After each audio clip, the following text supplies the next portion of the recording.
Comment lire de manière efficiente? Ou si vous voulez qu'on reformule, comment tirer le meilleur parti de sa lecture? Alors les amis, cette vidéo, je pense, va être un peu longue, donc asseyez-vous bien. Prenez un verre d'eau. C'est vraiment une masterclass de chez Masterclass parce qu'en fait, je pense que de très loin, de toutes les vidéos que j'ai faites sur cette chaîne, c'est la plus complète. C'est celle qui vous sera le plus utile, que ce soit dans la lecture principalement ou dans la vie quotidienne, dans votre vie future. Pourquoi? Tout simplement parce que cette vidéo va vous faire prendre connaissance d'un skills qui est d'une importance capitale si vous voulez faire partie des, je pense, des top 1%. Et je vais vous parler de ce skills-là bien après dans la vidéo, mais pas maintenant. Mais prenez vraiment connaissance que cette vidéo-ci est vraiment, vraiment, je vous la conseille. C'est-à-dire, je suis content de la faire de un. Et de deux, je me dis, si j'avais été sur YouTube, j'aurais vraiment voulu tomber sur ce type de vidéo très tôt. Parce que moi aussi, dites-vous, quand je suis tombé sur la méthode, je me suis dit, ah, Alfred, et vraiment, j'aurais voulu tomber sur cette méthode-là très tôt. Alors, c'est une méthode qu'on appelle, que j'ai nommée la méthode LPE, inspirée de Monsieur Jordan Peterson.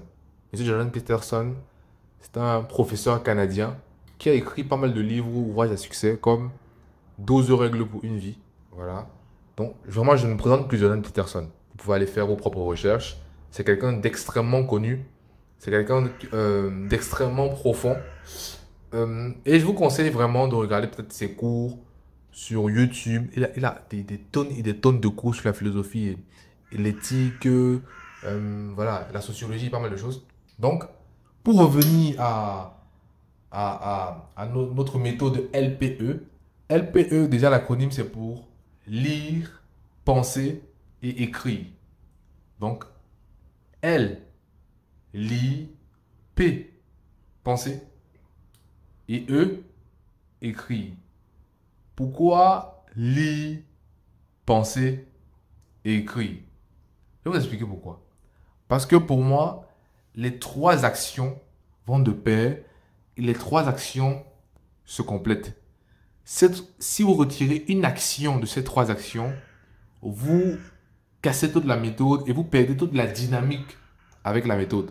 Donc, je vous conseille vraiment de ne sauter aucune étape et de garder le plus important, comme que je ne vous ai pas encore parlé, vu que je ne vous ai pas encore parlé de ça, mais vraiment de garder le plus important pendant toutes les étapes. C'est extrêmement important de garder ce skill. Je vous ai parlé au départ d'un skills que vous allez apprendre, qu'il vous faut développer ce skill-là dans la vie réelle. Et cette méthode-là vous permettra de vous spécialiser ou en tout cas de vraiment entraîner, de vous entraîner à maîtriser ce skill-là. Alors, je ne vais pas vous faire beaucoup de suspense, mais le skill en question, c'est celui de la concentration. C'est-à-dire, c'est savoir se focaliser sur une seule tâche précise à un moment donné. Une seule tâche précise à un moment donné. Vous savez, très souvent, quand on vous conseille de lire, des méthodes de productivité en lecture, on vous demande de prendre des notes. On vous demande de prendre des notes. Mais on va pas vous demander, on va pas vous dire quel est le meilleur moment pour prendre des notes. Alors, le meilleur moment, écoutez très bien, le meilleur moment pour prendre des notes, lorsque vous écoutez quelque chose ou lorsque vous êtes en train de lire quelque chose, c'est de prendre les notes après. Vous avez avant, vous pouvez prendre des notes avant la lecture, c'est-à-dire vous partez, vous faites des recherches sur le contexte et pas mal de choses. Donc, vous prenez des informations avant, vous prenez des notes avant sur le livre. Il y a la prise de notes qui se fait pendant la lecture, c'est-à-dire pendant que vous êtes en train de lire ou écouter, vous prenez des notes. Et il y a le troisième volet qui est après. Et ce que je vous recommande, c'est d'abord d'écouter en globalité.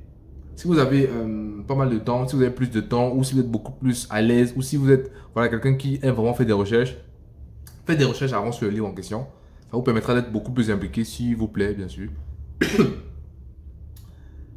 Mais ce que je vous déconseille totalement de faire, c'est de prendre des notes pendant votre séance de lecture.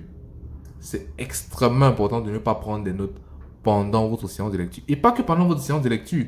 On va prendre des cas généraux dans la vie, dans la vie quotidienne. vous suivez un cours de mathématiques. Ne prenez pas des notes pendant le cours de mathématiques. Prenez des cours après le cours de mathématiques ou avant le cours de mathématiques. C'est-à-dire vous êtes informé avant, vous avez pris des notes. Vous avez suivi le cours, vous avez passé 1 heure de cours, 2 heures de cours, 3 heures de cours plein à regarder, observer et ensuite vous allez prendre des notes à la pause ou quoi que ce soit. Donc, prenez l'habitude de vous focaliser sur une seule tâche et de ne faire que vous focaliser. De vous habituer à vous focaliser. Je sais que dans le domaine éducatif, on a quand même un peu exagéré. C'est-à-dire on a donné des timings qui sont un peu abusifs du style pardon, 4 heures de cours. Mais bon, aujourd'hui, ça s'est beaucoup plus amélioré. Pourquoi? Parce que pendant les 4 heures de cours, on donne des pauses de 15 minutes aux élèves. Donc, les 15 minutes là vous permettent vraiment de souffler. Voilà. Et donc, comme je disais, pour revenir au cours, quand vous êtes en cours, ne prenez pas les notes pendant le cours. Prenez des notes après. Quand vous êtes en train de lire, ne prenez pas des notes pendant la lecture. Prenez des notes après. Pourquoi? Parce que lorsque vous prenez des notes pendant que vous lisez, vous mettez une grosse balle dans le pied. Ce qui se passe, c'est quoi? C'est qu'en fait, lorsque vous êtes en train de prendre des notes pendant que vous lisez, vous faites un switch. Vous passez d'une action à une autre. Donc, vous passez de lire à lire et écrire. Ou lire en écrivant. Ou tout simplement lire à écrire. Et il faut bien comprendre que notre cerveau ne peut être productif qu'à 100%, je précise bien, lorsqu'il est totalement focalisé sur une seule chose. C'est-à-dire, par exemple, écouter. C'est-à-dire, par exemple, regarder et écouter. Ça, c'est des choses qui vont ensemble.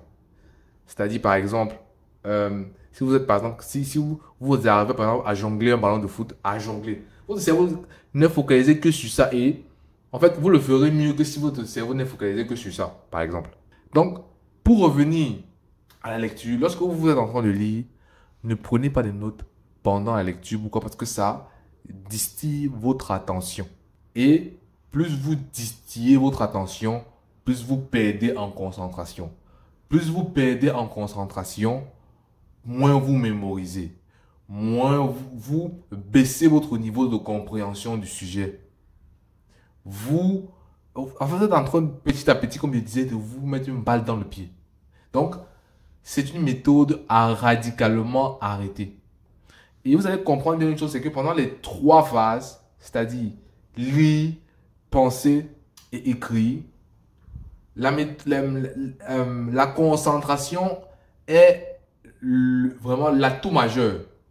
Parce que quand vous lisez et que vous êtes concentré, vous êtes en plein dans la lecture. Donc vous êtes concentré à 100%. Donc votre niveau de compréhension à 100%. Ça ne veut pas forcément dire que vous allez comprendre 100% de ce que vous lisez. Non. Mais ça veut dire que vous êtes à votre plein potentiel. Et que donc, ce que vous lisez là, ce que vous allez retenir là, c'est le meilleur de ce que vous pouvez produire. Tout simplement. Et qui n'est pas content de pouvoir être à fond dans quelque chose? Qui n'est pas content de savoir qu'il a tout donné dans quelque chose? Et bien la meilleure façon de savoir que vous pouvez tout donner en faisant quelque chose, c'est de vous concentrer à 100%. Et vous concentrer à 100% n'est pas quelque chose de facile. Parce qu'on vit dans un monde où il y a plein de stimuli externes. Comme par exemple les notifications téléphoniques. Ça peut être WhatsApp, ça peut être Instagram, ça peut être pas mal d'autres choses. Donc, on a plein de choses qui viennent à nous distraire. Voilà, des mails. Il y a beaucoup de choses. Parfois, c'est nos proches qui nous mettent dans un environnement qui est parfois bruyant. Ça peut être qu'on n'arrive pas vraiment à focaliser nos pensées sur ce qu'on veut faire. Et donc là, il faut recourir à plusieurs méthodes. Donc, je vais vous apprendre déjà comment vous focaliser à 100% sur une tâche. Alors, comment se focaliser à 100% sur une tâche? Pour se focaliser à 100% sur une tâche, il faut déjà être dans un endroit qui est calme. C'est extrêmement important. Le calme est primordial. Le calme c'est la base. Il faut être dans un endroit qui est calme. Plus l'endroit est calme, plus vous avez la possibilité de mieux vous focaliser. Après que vous soyez dans un endroit qui est calme, il vous faut quelque chose à faire. Et cette chose-là ne doit être la seule chose que vous devez faire. Si c'est vraiment ce que vous voulez. Vous pouvez avoir, par exemple, si vous voulez être en train de lire des lectures alternatives. Mais si vous voulez vraiment vous focaliser à 100% sur quelque chose, vous ne devrez avoir que cette chose-là devant vous. Quand ces deux choses-là sont réunies, la meilleure façon de donner son attention à 100% sur quelque chose, c'est de le faire. Et je sais, il y a parfois des pensées parasitaires. Je sais. Mais si vous voulez, ne vous dites pas que vous allez quitter de TikTok à être totalement focalisé à 100% sur ce que vous êtes en train de lire. C'est faux. C'est impossible. C'est impossible.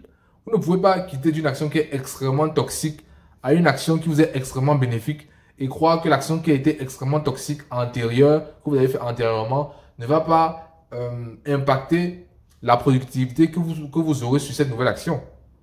Bien sûr que vous allez encore penser aux danses, voilà, et pas mal de choses que vous avez regardées avant.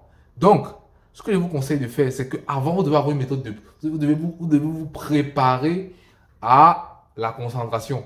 Donc, c'est-à-dire, je vous conseille par exemple dès que vous le levez le matin, vous ne regardez pas votre téléphone, vous vous mettez directement dans une tâche où vous voulez être concentré à 100%. Dès le matin, dès le réveil. Là, il y a de grandes chances que vous serez vraiment concentré. Ou le soir, quand vous rentrez du travail, ou de je ne sais pas de quoi, de peut-être votre stage, ou peut-être de votre, je ne sais pas, de votre alternance, ou je ne sais quoi. Quand vous rentrez chez vous, vous vous casez, vous vous asseyez, vous prenez 1 heure de sommeil. Lorsque vous vous réveillez, vous prenez une bouteille d'eau, vous lavez, ensuite vous vous mettez à 100% dans votre tâche. Je vous assure que si vous réussissez à, d'un côté, de bien vous préparer, voilà, c'est-à-dire la phase de préparation, c'est la phase où on ne s'intoxique pas, pardon, avant de se mettre sur la tâche en question. La deuxième question, c'est de trouver un environnement calme. Et la troisième des choses, c'est de trouver une seule chose sur laquelle on va se focus. Donc, si vous réussissez à allier ces 3 choses-là, je peux vous assurer que vous serez concentré. Peut-être pas à 100%, mais minimum à 70%. Minimum. Parce qu'après une bonne heure de sommeil, vous êtes quand même bien recapé, je pense. Donc, on va passer à la deuxième étape, qui est de penser. On a déjà posé les bases, qui est de lire. Donc, pendant que vous êtes en train de lire, ensuite, pensez. Alors, je vais vous faire une petite annonce, c'est que quand vous lisez, pour ensuite penser, pour ensuite écrire, vous devez le faire par ordre, en tout cas graduellement. Je m'explique pourquoi je dis graduellement. C'est-à-dire, vous ne pouvez pas vous lever un matin et vous dire, vous allez lire directement un livre entier qui fait 400-500 pages et ensuite penser et ensuite écrire dessus. Non, vous allez perdre trop d'informations en route. Trop. Donc, ce que je vous conseille de faire, c'est de faire cette pratique-là partie après partie, chapitre après chapitre, sous-chapitre après sous-chapitre. En fait, la répétition, si vous voulez, c'est la mère de l'apprentissage. Repetition is mother of learning. C'est comme ça qu'on dit dans le jargon saxon. Repetition is mother of learning. Donc, quand vous comprenez ça, vous n'êtes même pas frustré de le faire le maximum de fois possible. Et vous ne pouvez pas le faire que lorsque vous lisez, pensez et écrivez. Vous pouvez aussi le faire lorsque vous écoutez, pensez et ensuite écrivez. Moi, ça m'est arrivé de le faire. Je l'ai fait tout récemment avec vous savez, il y a un documentaire sur Netflix qui parle Inside the Brain of Bill Gates. Donc, c'est un documentaire qui parle vraiment de la vie de Bill Gates, voilà, de son enfance, comment il a créé Microsoft, sa vie en famille, sa vie de philanthrope, ses amis. Bref, il y a vraiment tout cet aspect-là. Comment est-ce que à travers son organisation philanthropique qu'il a fondée avec sa femme, il essaie de résoudre des maladies en Afrique, d'éradiquer certaines maladies comme la malaria, si je me trompe pas. Donc, bref, c'est vraiment un documentaire qui est très, très passionnant et que je vous conseille d'aller regarder. Inside the Brain of Bill Gates, dans le cerveau de Bill Gates. Voilà, foncez si vous avez l'occasion. Voilà, je crois que c'est 5 épisodes, donc vous ne perdez rien. Donc, à la suite d'avoir écouté ça, à chaque fin d'épisode, je faisais une sorte de mind map de tout ce que j'avais retenu de l'épisode. Et ensuite, après avoir fait la mind map, je prenais la mind map, au centre, je mettais un sujet principal. Et ensuite de ça, je mettais des branches qui me servaient des parties. Et à la suite de ces premières branches, de cette seconde, de la première structure de branche, je mettais d'autres structures de branches à l'intérieur des parties qui me faisaient des sous-parties.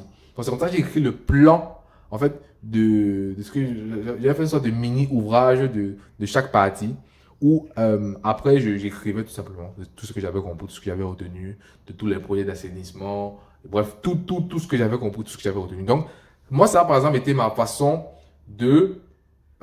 et j'ai vraiment entraîné ma focalisation sur une seule tâche. Et ce n'est pas facile. Ce n'est pas facile, mais vous pouvez le faire. Ce n'est pas facile, mais vous pouvez le faire. Vous pouvez vraiment, vraiment, vraiment le faire. Donc, pour revenir, vraiment, comme je disais, ça n'a pas été facile, mais je l'ai fait. Et je me suis rendu compte d'une chose, c'est que, par exemple, au 5e épisode, je pouvais aisément le faire. Et en plus, mon niveau de profondeur avait extrêmement augmenté. C'est-à-dire, je me rappelais, je peux vous dire, de 90% des épisodes que je venais de voir.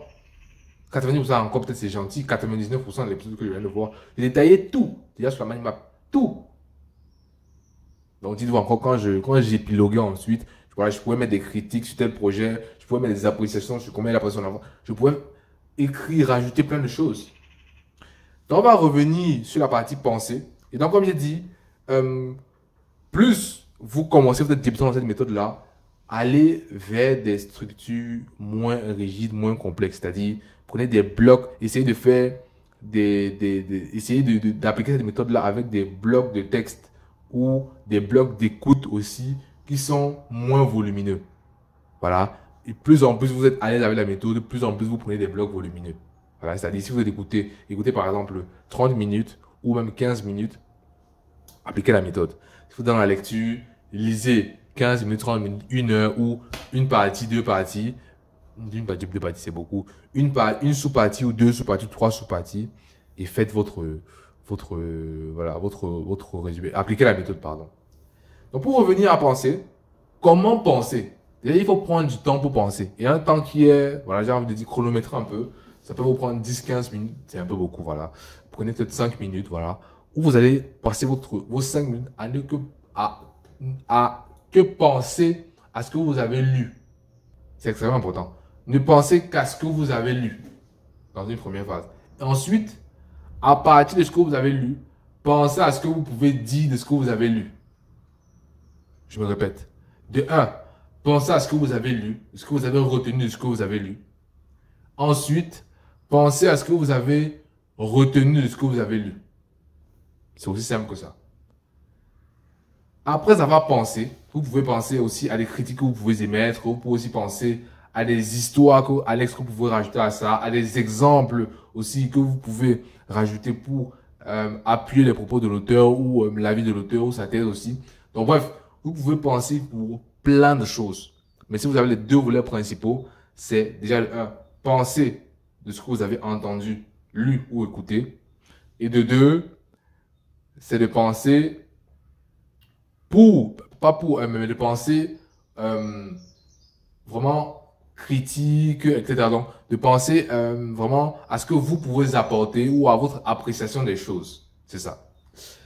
Maintenant qu'on a vu comment lire, ou en tout cas, pendant que vous lisez ce que vous devez faire, vous devez être extrêmement concentré. Pendant que vous pensez, vous devez aussi être extrêmement concentré et allouer un bloc de temps. Et vous devez aussi vous rappeler que vous ne devez pas le faire massivement dès le début. Vous devez commencer petit à petit. Donc voilà, commencer avec peut-être une sous-partie et peut-être vous finirez demain à faire une partie générale qui fait peut-être 100 pages. Voilà. Donc, c'était un peu ça. Maintenant, on va passer à la troisième et la dernière étape qui est de écrire. C'est l'étape qui est peut-être la plus longue, la plus fastidieuse, pardon.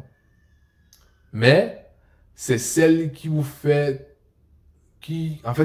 travailler le plus cognitivement parlant. Je sais pas si vous voyez un peu ce que je suis en train de dire, mais c'est vraiment l'une des choses, parce que écrire en soi est une activité formidable. Ouais, je peux vous le dire. Écrire vous permet de dire ce que vous pensez, vous permet de vous corriger en écrivant, c'est-à-dire de s'apercevoir de la fausseté de ce qu'on a dit, de ce qu'on a écrit et de pouvoir directement le corriger. Écrire vous permet de critiquer. Écrire vous permet de donner votre avis. Écrire vous permet de penser. Voilà. Écrire vous permet de faire plein de choses. Écrire vous permet de vous exprimer peut-être d'une façon autrement que par l'oral. Et voilà. Et vraiment, ce que vous écrivez souvent n'est pas vraiment ce que vous pouvez dire lorsque voilà, lorsque vous parlez.